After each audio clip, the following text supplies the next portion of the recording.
ಒಬ್ಬೊಬ್ಬರು ಒಂದೊಂದು ಥರ ಚಿಕನ್ ಕುರ್ಮನ ಮಾಡ್ತಾರೆ. ನಾನು ಈ ವಿಧಾನದಲ್ಲಿ ಮಾಡಿ ತೋರಿಸಿದ್ದೀನಿ. ನೀವು ಯಾವ ವಿಧಾನದಲ್ಲಿ ಮಾಡ್ತೀರಾ ಅಂತ ನನಗೆ ಕಮೆಂಟಲ್ಲಿ ತಿಳಿಸಿ. ಎಲ್ರಿಗೂ ನಮಸ್ಕಾರ. ಇದು ಲೀಲಾಸ್ ಕನ್ನಡ ಚಾನಲ್. ನನ್ನ ಚಾನಲ್ಗೆ ಇನ್ನೂ ಯಾರು ಸಬ್ಸ್ಕ್ರೈಬ್ ಮಾಡ್ಕೊಂಡಿಲ್ವೋ ಅವರೆಲ್ಲ ಸಬ್ಸ್ಕ್ರೈಬ್ ಆಗಿ ಅಂತ ಹೇಳ್ತಾ, ಇವತ್ತಿನ ರೆಸಿಪಿಯಲ್ಲಿ ಚಿಕನ್ ಕುರ್ಮನ ಮಾಡಿ ತೋರಿಸ್ತಾ ಇದ್ದೀನಿ. ಇದು ತುಂಬಾ ರುಚಿಯಾಗಿರುತ್ತೆ. ನೀವು ಒಂದ್ಸಲ ಈ ಥರ ಚಿಕನ್ ಕುರ್ಮನ ಮನೆಯಲ್ಲಿ ಟ್ರೈ ಮಾಡಿ ನೋಡಿ, ಹೇಗೆ ಬಂತು ಅಂತ ಕಮೆಂಟಲ್ಲಿ ತಿಳಿಸಿ. ಮೊದಲಿಗೆ ನಾನಿಲ್ಲಿ ಚಿಕನ್ ಕುರ್ಮ ಮಾಡ್ಕೊಳ್ಳೋದಕ್ಕೆ ನಾನಿಲ್ಲಿ 1 kg ಆಗೋಷ್ಟು ನಾನಿಲ್ಲಿ ಚಿಕನ್ನ ತೊಗೊಂಡಿದ್ದೀನಿ. ಇದನ್ನು ನೀರಿನಲ್ಲಿ ಚೆನ್ನಾಗಿ ತೊಳೆದ್ಬಿಟ್ಟು ನೀರನ್ನೆಲ್ಲ ಸೋರಿಸ್ಕೊಂಡು ತೊಗೊಂಡಿದ್ದೀನಿ. ಇವಾಗ ಮಾಡೋದು ಹೇಗೆ ಅಂತ ನೋಡೋಣ ಬನ್ನಿ.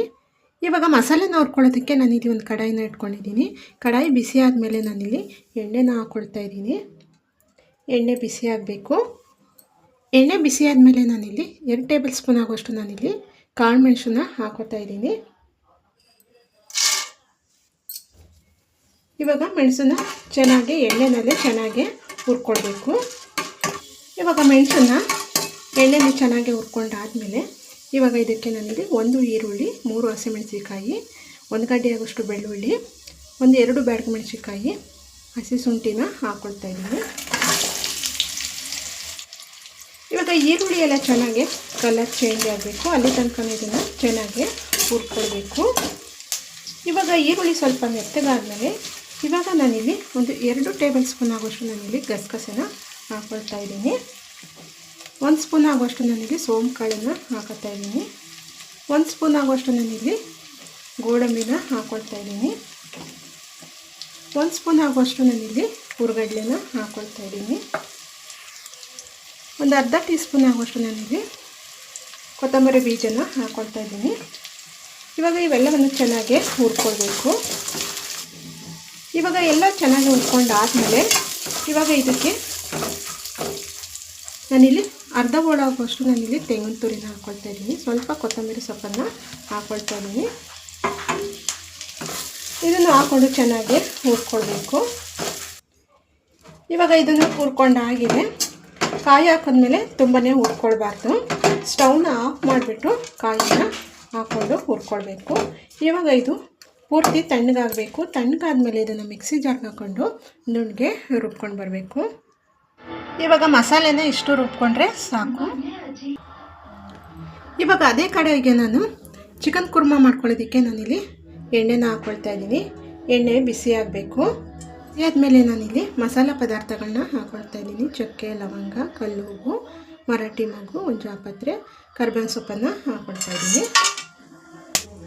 ಇವಾಗ ಇದಕ್ಕೆ ನಾನು 1 ಈರುಳ್ಳಿನ ಹಾಕ್ಕೊಳ್ತಾ ಇದ್ದೀನಿ. ಈರುಳ್ಳಿ ಎಲ್ಲ ಚೆನ್ನಾಗಿ ಫ್ರೈ ಆಗಬೇಕಿದು. ಈರುಳ್ಳಿ ಚೆನ್ನಾಗಿ ಮೆತ್ತಗಾಗಬೇಕು, ಅಲ್ಲಿ ತನಕ ಇದನ್ನು ಹುರ್ಕೊಳ್ಬೇಕು. ಇವಾಗ ಈರುಳ್ಳಿ ಎಲ್ಲ ಚೆನ್ನಾಗಿ ಫ್ರೈ ಆದಮೇಲೆ ಇವಾಗ ಇದಕ್ಕೆ ನಾನು ಒಂದು ಅರ್ಧ ಟೇಬಲ್ ಸ್ಪೂನ್ ಆಗೋಷ್ಟು ಅರಿಶಿಣನ ಹಾಕ್ಕೊಳ್ತಾ ಇದ್ದೀನಿ. ಅರಿಶಿಣ ಹಾಕ್ಬಿಟ್ಟು ಇದನ್ನು ಚೆನ್ನಾಗಿ ಮಿಕ್ಸ್ ಮಾಡ್ಕೊಳ್ಬೇಕು. ಇವಾಗ ಇದಕ್ಕೆ ಚಿಕನನ್ನು ಹಾಕ್ಕೊಳ್ಳೋಣ. ಇವಾಗ ಇದಕ್ಕೆ ರುಚಿಗೆ ತಕ್ಕಷ್ಟು ಉಪ್ಪನ್ನು ಹಾಕ್ಕೊಳ್ತಾ ಇದ್ದೀನಿ. ಉಪ್ಪನ್ನು ಇವಾಗಲೇ ಹಾಕ್ಬಿಟ್ರೆ ಸರಿ, ಉಪ್ಪೆಲ್ಲ ಚೆನ್ನಾಗಿ ಚಿಕನ್ಗೆ ಹಿಡ್ಕೊಳ್ಳುತ್ತೆ. ಉಪ್ಪು ಹಾಕಿದ್ಮೇಲೆ ಇದನ್ನು ಚೆನ್ನಾಗಿ ಒಂದ್ಸಲ ಈ ಥರ ಮಿಕ್ಸ್ ಮಾಡ್ಕೋಬೇಕು. ಆ ಚಿಕನ್ದು ನೀರೆಲ್ಲ ಬಿಡಬೇಕು. ಆ ನೀರಲ್ಲೇ ಸ್ವಲ್ಪ ಚಿಕನ್ನು ಬೇಯುತ್ತೆ. ಇವಾಗ ಇದನ್ನು ಸ್ವಲ್ಪ ನೀರನ್ನು ಸುಂಡೋದಕ್ಕೆ ಬಿಡೋಣ. ಇವಾಗ ಚಿಕನ್ನು ಸ್ವಲ್ಪ ಅರ್ಧ ಬೆಂದಾದಮೇಲೆ ಇವಾಗ ಇದಕ್ಕೆ ನಾನಿಲ್ಲಿ 1 ಟೊಮೆಟೊನ ಹಾಕ್ಕೊಳ್ತಾ ಇದ್ದೀನಿ. ಟೊಮೆಟೊ ಎಲ್ಲ ಚೆನ್ನಾಗಿ ಮೆತ್ತಗಾಗೋ ತನಕ ಇದನ್ನು ಸಹ ಬೇಯಿಸ್ಕೋಬೇಕು. ಇವಾಗ ನೋಡಿ ಚಿಕನ್ನು ಇಷ್ಟು ಬೆಂದಿದೆ ನೋಡಿ. ಈ ನೀರಲ್ಲೇ ಚಿಕನ್ನು ಬೆಂದಿದೆ. ಇವಾಗ ಇದಕ್ಕೆ ನಾವು ರುಬ್ಕೊಂಡಿರೋ ಮಸಾಲೆನ ಹಾಕ್ಕೊಳ್ಳೋಣ. ಇವಾಗ ಇದಕ್ಕೆ ಮಸಾಲೆ ನೀರನ್ನು ಹಾಕ್ಕೊಳ್ಳೋಣ. ಇವಾಗ ಇದಕ್ಕೆ 1 ಸ್ಪೂನ್ ಆಗೋಷ್ಟು ನಾನಿಲ್ಲಿ ಅಚ್ಚ ಖಾರದ ಪುಡಿನ ಹಾಕ್ಕೊಳ್ತಾ ಇದ್ದೀನಿ. ಹಾಕ್ಬಿಟ್ಟು ಇದನ್ನು ಚೆನ್ನಾಗಿ ಮಿಕ್ಸ್ ಮಾಡ್ಕೊಳ್ಬೇಕು. ಇವಾಗ ಇದನ್ನು ಚೆನ್ನಾಗಿ ಒಂದು ಸಲ ಮಿಕ್ಸ್ ಮಾಡ್ಕೊಳ್ಬೇಕು. ಮಿಕ್ಸ್ ಮಾಡ್ಕೊಂಡಾದಮೇಲೆ ಇದಕ್ಕೆ ನಾನಿಲ್ಲಿ ಒಂದು 3/4 ಕಪ್ ಆಗೋಷ್ಟು ನಾನಿಲ್ಲಿ ಮೊಸರನ್ನು ಹಾಕ್ಕೊಳ್ತಾ ಇದ್ದೀನಿ. ಮೊಸರು ಹಾಕ್ಕೊಂಡು ಇದನ್ನು ಚೆನ್ನಾಗಿ ಮಿಕ್ಸ್ ಮಾಡ್ಕೊಳ್ಬೇಕು. ಇವಾಗ ಇದನ್ನು ಚೆನ್ನಾಗಿ ಮಿಕ್ಸ್ ಮಾಡ್ಕೊಂಡಾದಮೇಲೆ ಇವಾಗ ಇದನ್ನು ಒಂದು 10 ನಿಮಿಷ ಕುದಿಸ್ಕೊಳ್ಬೇಕು. ಇವಾಗ ಇದನ್ನು ಒಂದು 10 ನಿಮಿಷ ಕುದಿಸ್ಕೊಳ್ಳೋಣ. ಇವಾಗ ಇದು ಚೆನ್ನಾಗಿ ಕುದ್ದಿದೆ ನೋಡಿ, ಎಷ್ಟು ಚೆನ್ನಾಗಿ ಬಂದಿದೆ ಅಂತ ನೋಡಿ. ಇವಾಗ ಇದಕ್ಕೆ ಸ್ವಲ್ಪ ಕಸ್ತೂರಿ ಮೇಥಿನ ಹಾಕ್ಕೊಳ್ಳೋಣ. ಇದು ಹಾಕ್ಕೊಳ್ಳೋದ್ರಿಂದ ತುಂಬಾ ಚೆನ್ನಾಗಿರುತ್ತೆ. ಹಾಕ್ಬಿಟ್ಟು ಇದನ್ನು ಚೆನ್ನಾಗಿ ಮಿಕ್ಸ್ ಮಾಡಿಕೊಂಡ್ರೆ ಆಯಿತು. ಇವಾಗ ಚಿಕನ್ ಕುರ್ಮಾ ರೆಡಿ ಆಯಿತು ನೋಡಿ, ಎಷ್ಟು ಚೆನ್ನಾಗಿ ಬಂದಿದೆ ಅಂತ. ಇದು ಅನ್ನ, ಮುದ್ದೆ, ದೋಸೆ, ಪೂರಿ, ಚಪಾತಿಗೆ ಎಲ್ಲ ತುಂಬಾ ಚೆನ್ನಾಗಿರುತ್ತೆ. ಇದು ನಿಮ್ಮ ಮನೆಯಲ್ಲೂ ಈ ಥರ ಒಂದು ಸಲ ಮಾಡ್ಕೊಳ್ಳಿ, ತುಂಬಾ ಚೆನ್ನಾಗಿರುತ್ತೆ ನೋಡಿ. ಇವಾಗ ಸ್ಟವ್ನ ಆಫ್ ಮಾಡಿಬಿಡೋಣ.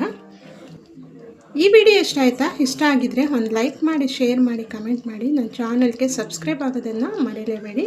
ನಾನು ಮುಂದಿನ ವಿಡಿಯೋದಲ್ಲಿ ಸಿಗ್ತೀನಿ. ಅಲ್ಲಿ ತನಕ ಥ್ಯಾಂಕ್ ಯು.